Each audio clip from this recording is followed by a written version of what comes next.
من یک صحنه رو میخوام برای شما نشون بدم که این صحنه ها در جاهای مختلف و در شهرهای دور و نزدیک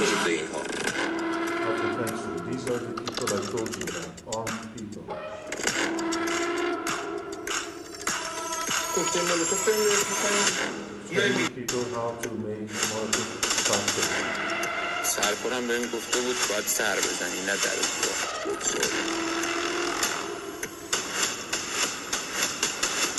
باید بریم سراغ یه سری هدف‌ها مثل کلانتری‌های من. به هیچ کس رحم نکنید، نه به زن بچه‌شون، به هیچ کس رحم نکنید.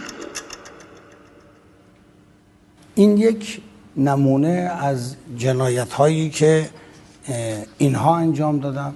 من خودم در شهر تهران شاهد این جنایت ها بودم که چگونه معترضین رو، چگونه نیروهای پلیس رو اینها بیرحمانه، یعنی اون جنایت هایی که داعش در اون دوره جنایتاش انجام میداد، اینها وحشیانه تر از او عمل کردن.